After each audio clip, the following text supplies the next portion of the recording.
दिल्लीमध्ये महायुतीच्या जागा वाटपाबद्दल शिक्कामोर्तब। राष्ट्रवादी 4 ते 6 तर शिवसेनेला 12 ते 15 आणि उर्वरित 28 ते 32 जागांवर भाजप लढवणार असल्याची माहिती।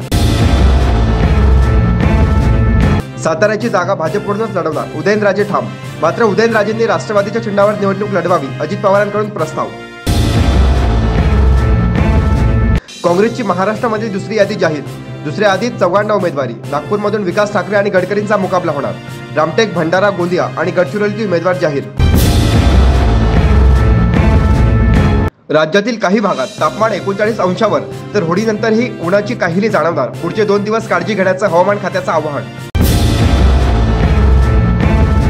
कांदा निर्यात बंदी कायम। देशांतर्गत बाजारात कांद्याची उपलब्धता राहावी आणि दर नियंत्रणात राहण्यासाठी केंद्र सरकारचा महत्त्वाचा निर्णय।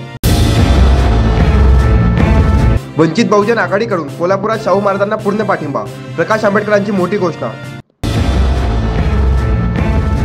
अंतरवाली सराटीमध्ये मनोज जरांगेंनी बोलावली राज्यस्तरीय निर्णायक बैठक। मराठा आंदोलनाची पुढची दिशा काय ते ठरवण्याची शक्यता। विरोधी पक्षनेते विजय वडेट्टीवार लोकसभेच्या रिंगणात उतरणार। चंद्रपूर मतदारसंघामध्ये वडेट्टीवारांच्या नावावर हायकमांडकडून शिक्कामोर्तब। चंद्रपूरमध्ये वडेट्टीवार आणि मुनगंटीवारांमध्ये सामना होण्याची शक्यता। खासदार नवनीत राणांच्या जात प्रमाणपत्राचा 27 मार्चला निकाल लागण्याची शक्यता। राणांच्या बाजूने निकाल लागल्यास भाजपकडून अमरावतीची उमेदवारी राणांना देण्याची शक्यता।